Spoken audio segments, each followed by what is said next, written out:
and welcome. Kat, we have a very special episode. It's episode number 50. I know! Our big 5-0. And we have a very special guest with us today, Roy Sakuma.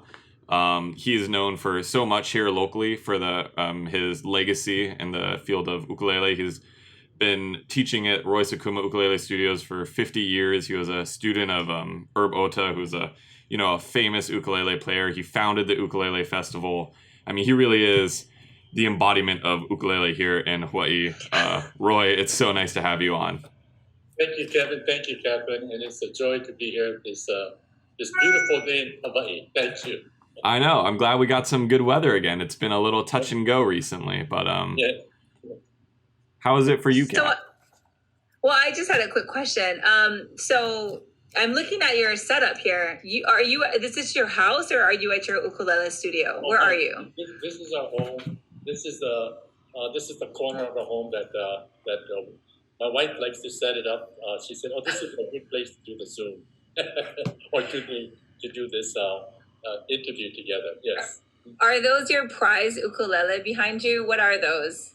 There are just a few. They're surrounded me. My wife surrounded me with ukuleles. Many of these ukuleles were ukuleles that was made for me by luthiers, by Kamaka and Aloha, Kanilea, Polau, and it was just wonderful. We have such a great relationship with all the ukulele makers. Oh yeah, Do you have any favorite ones of the ones that we're seeing? I'd love if you showed us one.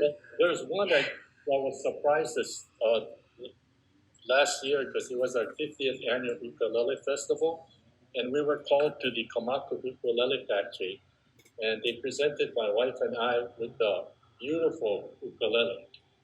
Oh wow! Yeah. What is that made of? And it says the 50th annual ukulele festival. And they asked for an autograph months ago. We wonder why did they want an autograph? So they put an autograph signature on wow! And this is a beautiful ukulele. And even when you hit the sound, it's a beautiful ukulele. So we're very thankful with the Kamakas did for my wife and I. Yes. Kevin, these are your goals, Kevin. You need to have your name on a ukulele. That is a one-of-a-kind piece. I know. I went to the Aloha Ukulele Factory for a story, and I saw some of the ukuleles that they were producing. And those are some really special ukulele as well. But the price tag is probably my deciding factor for me. Little rich for my blood so far. But they're great. Alvin and Pat Wakami and Koloa, and father and mom and pops. They're very, very dear friends for my wife and I. Oh, that's wonderful. Yeah, it's so great to have you on, Roy. I think we just kind of want to talk to you a little bit about your background first, maybe. Kind of what got you into playing the ukulele, some of your formative years. I was also curious on just how much you practiced to get as good as you are today, but you can kind of answer that all in one go. Well, first of all, there's a story that's been out already about my childhood, that I had such a rough childhood. I mean, I really, really struggled in my life. I ended up in detention home a little. I was on probation for a year. They extended it to 2 years. I got kicked out of school in the 9th grade. They didn't want me back, so they sent me to high school. And the principal then, I'll never forget what the principal told me. He said, "Roy, one of us has to go, and it's not me." That was it. I walked out, shook his hand. I probably looked sad, but inside I was happy because I struggled in school. I really did. And then it was during that transition where I was working at a small little store that I heard this ukulele by Ohta-San, Sushi, and I fell in love with the song, not realizing that I would love that song so much. I sought him out and asked him if he would teach me, and he said he would. Really? And I took lessons with him for 18 months. And when I started playing, let me just share this.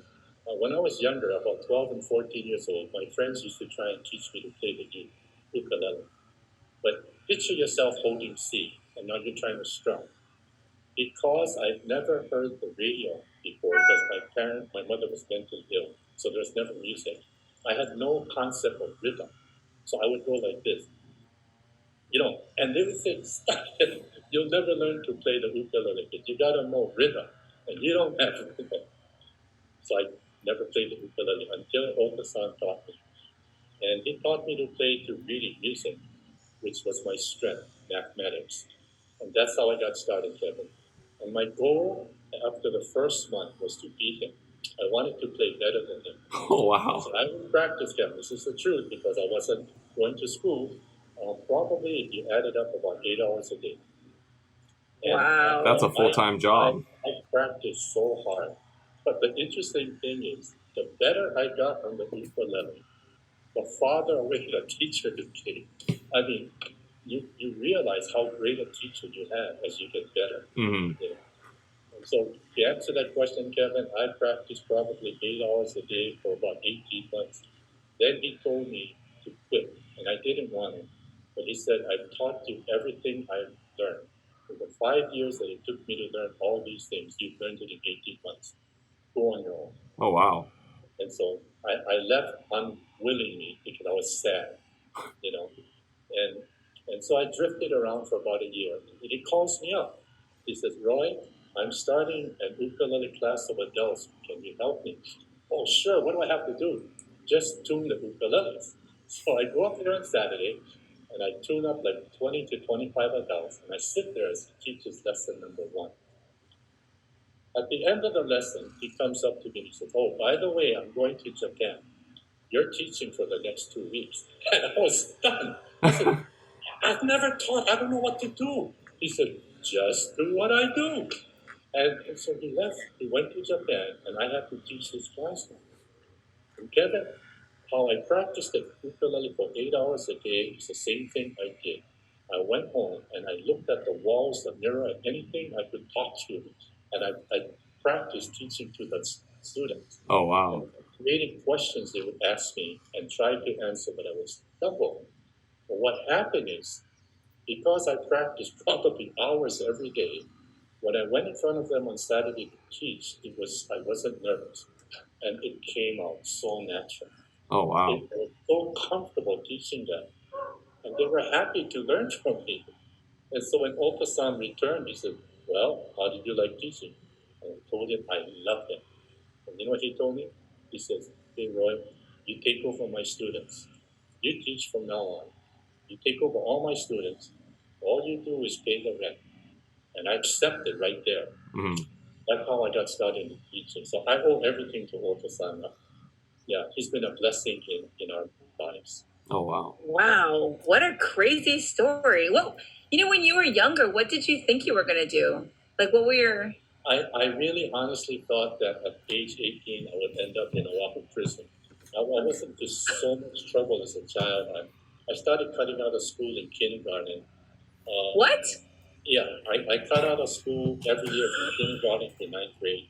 The Wow. reason is because I didn't realize it at then, but I was very insecure because I have a small right ear. And as a little boy, the kids used to say, oh, you look ugly, or your ear looks funny. And as a little boy, that hurts. And so I would go home to my mother, and I would tell my mother, how come my ear's like this? Now, I didn't know, we didn't know she had paranoid schizophrenia. So she would say, they made you like this. She would point outdoor to the people, say, they made you like this. Buddha made you like this. And so, as a 4-year-old boy, your mind just goes totally, I don't know what's the word, I become totally oblivious to what's normal. Mhm. And so I didn't want to be around other kids. Even if a girl talked about her hair or an earring, I'd immediately walk away thinking they're going to look at my ear. I didn't know till years later I developed paranoia, but somehow through the love of the ukulele, I was able to release it. And now I Interesting. help children. My passion in life now is helping kids with any type of mental, any type of struggles they're having. I can help them because I lived through it and I can guide them. Do you think the ukulele kind of helps ease those anxieties and fears? Definitely, definitely. Because when I started learning, like when I used to practice 8 hours a day, I would walk to a place outside of the home where nobody was around, and I would play my ukulele, and it instantly gives you comfort. Without the ukulele, all your mind is preoccupied, usually at night, or in the early morning is what's wrong with myself. But when I picked up the ukulele, you don't think of those things. You just think of playing, Mm. playing song to song. So the ukulele was a saving grace for me. Yes, Oh wow. yes. I just can't imagine you doing. You're just so nice. I can't even imagine you like thinking you were going to end up at OCCC or something. Anyway, I can't get over it. I'm looking at that Zoom. Did my light come dark all of a sudden? Or is Oh, you got a little bit of glare, but that might just be from the sun.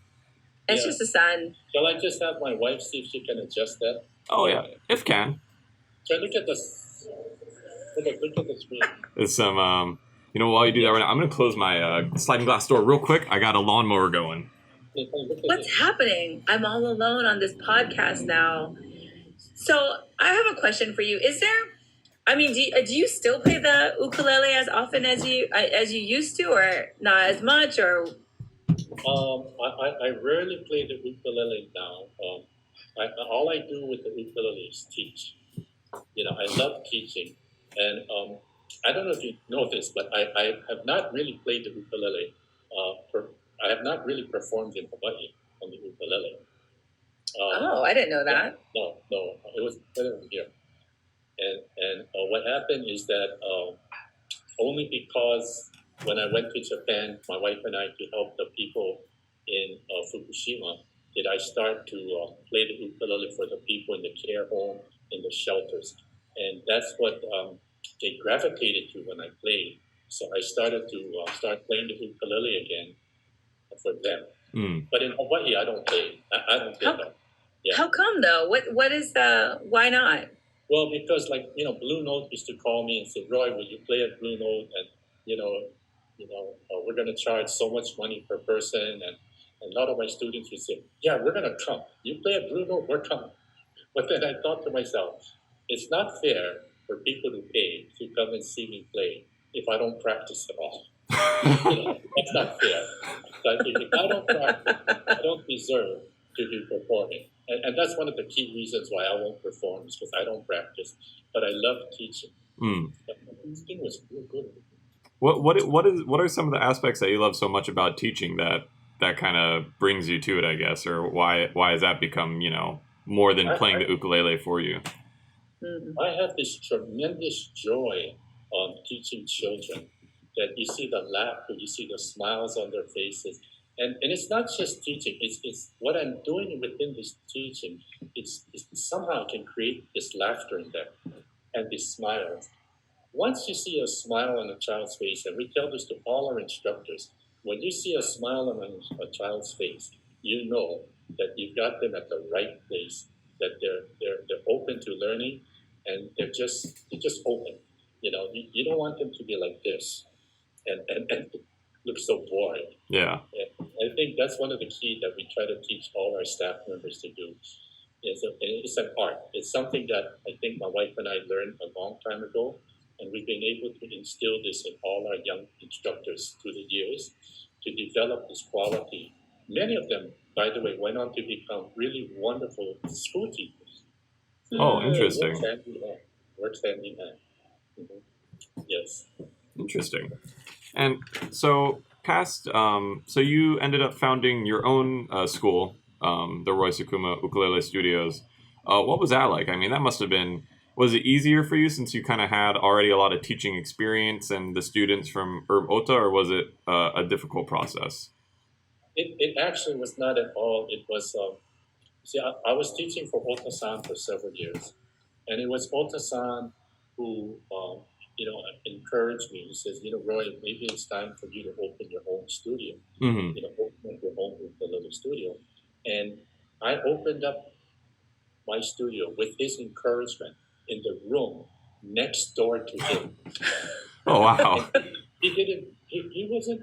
It was no problem because he was such a great entertainer. He wasn't focused on teaching.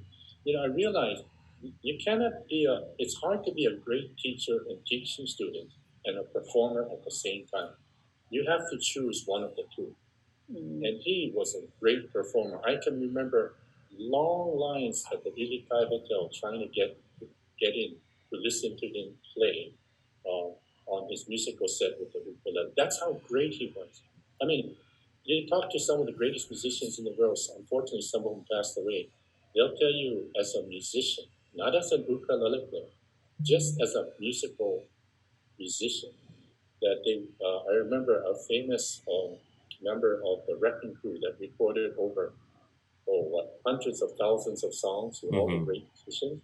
He said Ohta-San is one of the top 5 musicians he's ever heard. Really? Wow. That's high praise coming from someone from the wrecking crew. Ability, when he's playing the ukulele, how he interprets the melody line. And that's what I learned from him. That was one of the greatest things I learned from him. That how you play the melody is the most important thing. Everything else will come around that. But you have to play with your heart. And that's one of the hardest things to develop, is to play with your heart. Oh, interesting. Once you have that, then you're on your way. Huh. Everything that you play will come from here, and not from so much my skill or my knowledge. It's coming from here. Yeah. So if I play you a song, a simple song, can be anything. I'll play it for you 5 times. It'll always come out different. It's wherever I'm going. I see. Wherever your heart's going. Yes. Very jazzy. That's a very jazz approach to music. Do you how do you feel ukulele, either the instrument or the music or the musicians have evolved over the years? I mean, I feel like there's been so many influencers that have changed the way the ukulele is played, the way it sounds, the kind of music, like really kind of blew out the stereotype of ukulele. I mean, so how, in your opinion, how has it evolved, the whole music of it? Because my wife and I were always teaching the ukulele, we actually saw the transitions as it was happening throughout all this time, from the 1970s to the 1980s and into the 90s. And I'll give you one of the big turning points that we saw. Okay, first of all, Iz was playing his ukulele and singing and using his ukulele as the lead instrument to accompany him.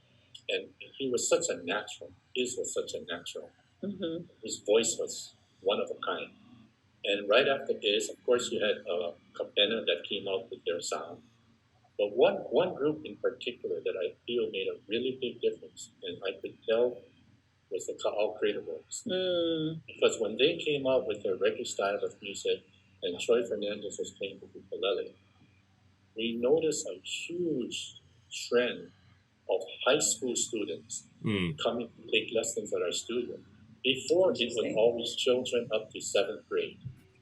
And then there's a lull period up until adults.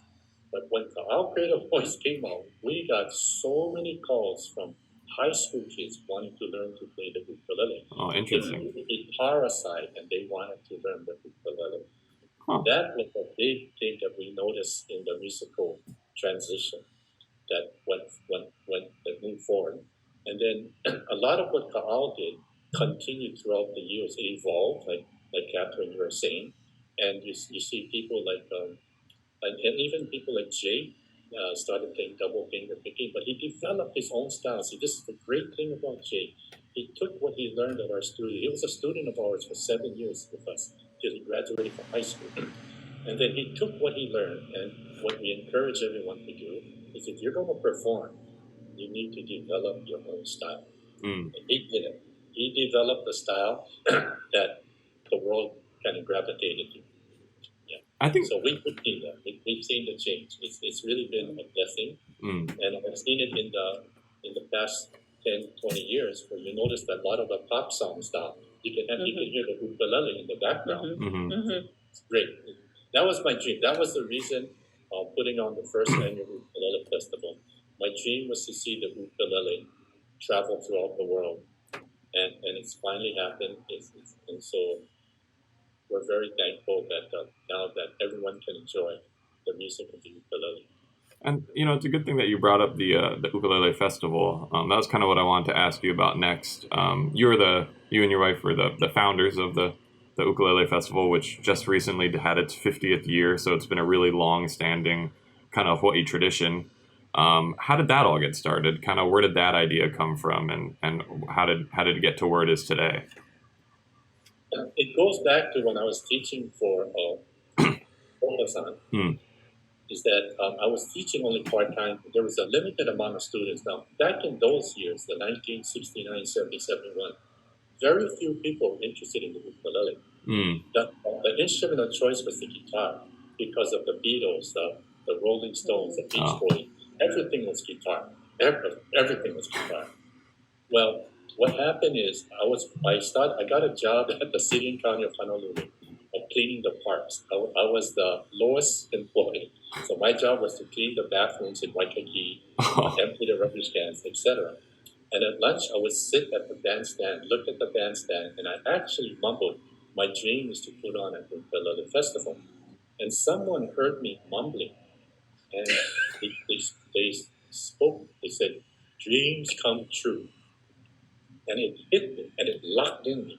And I went to City Hall, and as a groundskeeper, 21 years old, I asked, how do I put on an event at Kapiolani Park? And so, you have to fill out this application and da-da-da-da-da. So I did it, and they accepted it. And so as a groundskeeper, I was 21 or maybe just about 22 years old. I put on the first annual ukulele festival. That's a lot of responsibility for a 21-year-old. Yeah, but I have this thing in me that I teach children today, that if you have a desire, never be afraid of failure. Just go for it. And I'm glad I did, because now the ukulele is an instrument of choice throughout the whole world. That's how it all. If I heard mumbling at Kapiolani Park now, I don't think I would go over and talk to that person anymore. I typically avoid Times have mumblers changed. in Waikiki.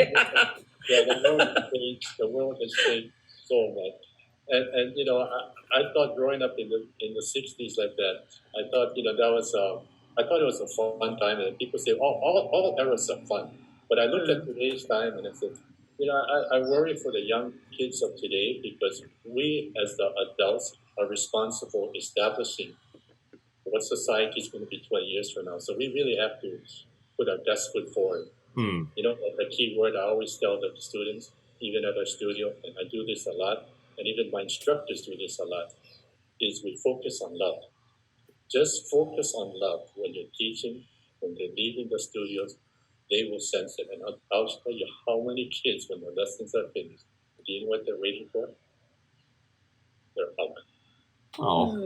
If high school students are standing there and talking to a parent, he says, did we get our hug? Give them a hug. My goodness. It's contagious. It's really, and now we can't do it. I cannot hug anybody. Oh, yeah. So sad, Yeah, but love is the key. That's actually another really good point to bring up. COVID happened, and it's kind of the big elephant in the room. No one wants to talk about it, but it's always around. How has that affected kind of your business? Because ukulele studio and lessons are typically in person, so I'm sure that must have been difficult, and as well as the ukulele festival. Tell me a little bit about what's been going on there. Well, when this pandemic started, when it became necessary for us to shut down, and when we were told we can reopen under certain guidelines, we really had meetings fortunately for Zoom with our staff, and we explained to them. We didn't pressure anyone to teach, because we felt everyone's thinking for their safety. Amazingly, everyone had the passion to go back and want to teach. They wanted to teach. So we established all these guidelines of like what the COVID is saying about cleaning, sanitizing, all these things. We put up these big banners, which actually don't show this, but shows all the requirements before entering our studio. And it's worked really well. We follow the guidelines. If you cannot have more than, say, for instance, 3 or 4 people in a room, we cut that down. And so it's been working well. And of course, Zoom. Many of the elderly people are kind of cautious. You don't blame them. They don't want to go to the studio because they're at a higher risk. So they all came on Zoom. Oh. And they love it. So I have so many people that we're teaching on Zoom, or we're teaching even kids on Zoom. And at the end of the lesson is so cute because they're waiting for their joke. They're waiting for their moment of laughter. But it's been working really well for us. It's just that a lot of people are still on the sidelines. I think everywhere. I think in everything. There's so many people that would prefer staying home. Mm-hmm. And it's rather sad because we're meant to be with others. Absolutely. We're not meant to be isolated. So hopefully we'll get through this soon. Yes. What is your big advice for people who want to either learn ukulele and maybe they're not living here, or people like Kevin who has dabbles in plenty of things and he's like very not focused, but he wants to get better at the ukulele? Like, what do you recommend? Do you recommend people do lessons, or are there? Is it to practice 8 hours a day, 8 to 10 hours a day? Yeah, right, Kevin. You have a job. Students.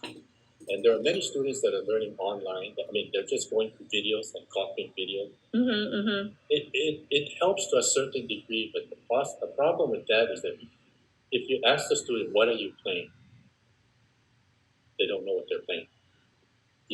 So what key are you in? Or what chords are you holding? Oh, I don't know, but that's what they're showing on the video, And so I recommend to students to take lessons, just try lessons, because we're now available on Zoom.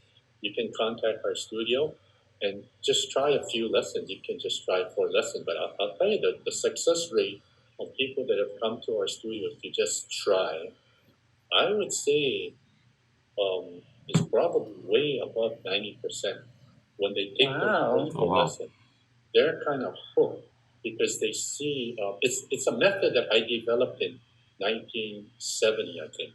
I was teaching, when I was teaching music with Ohta-San, I was teaching through music reading, to the piano music, and then transposing it to the ukulele.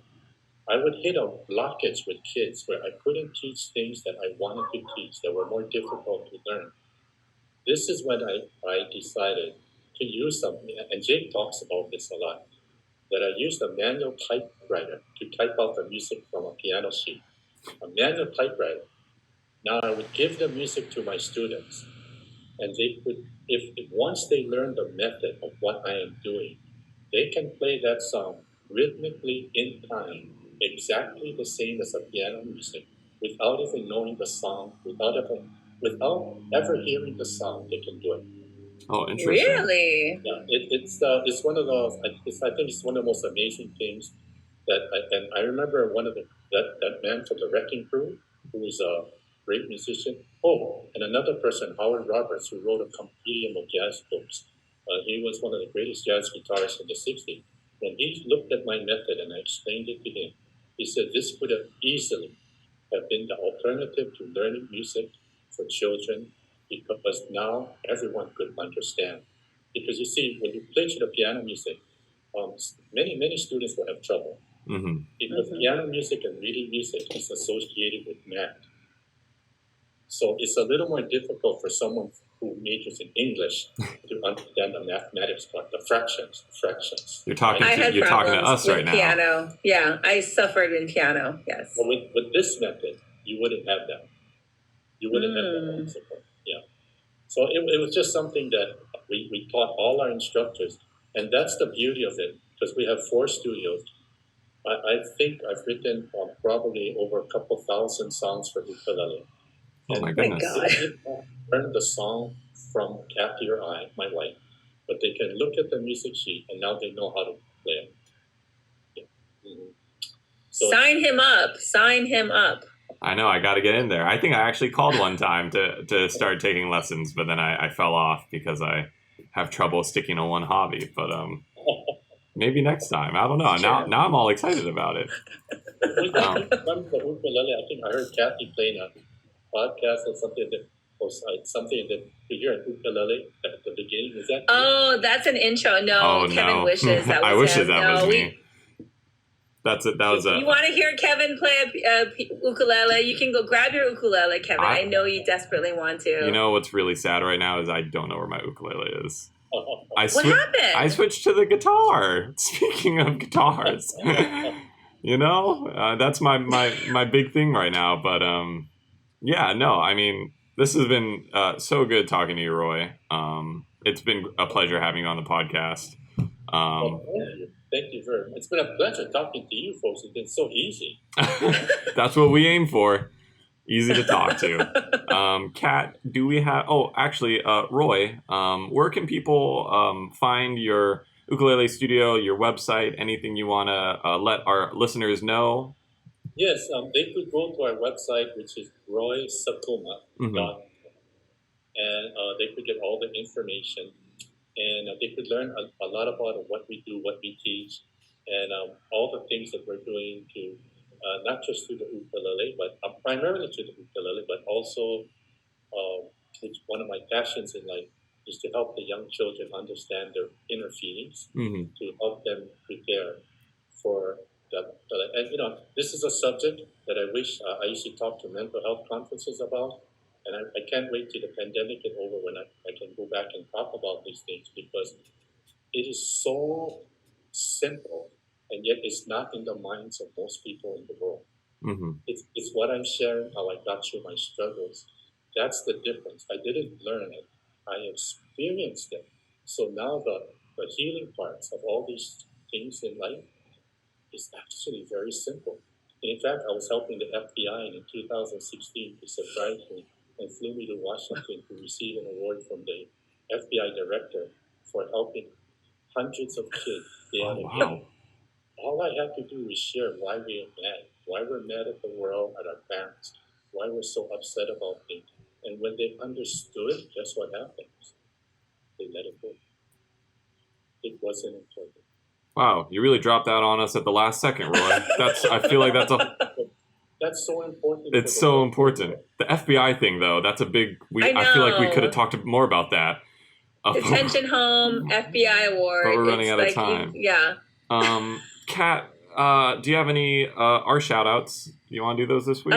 You can find us at HawaiiMagazine.com on all social media platforms at Hawaii Magazine. Please subscribe and rate us on SoundCloud or wherever else you find your podcast. Thank you so much again, Roy, for being part of our podcast, our 50th podcast. 50. And here's to 50 more, and we hope we'll connect with you again. Maybe we'll have you like in a concert or something on our podcast. You and Kevin can jam. No, please no, not me. You can play the rhythm. I'll do it. I stick to the lead. Okay. Yeah. I can keep a steady beat. We'll click. Okay. I can snap. Good. Anyway, it's been fun. Thanks so much, everyone. Thank you so much, everyone. Have a good day. Aloha.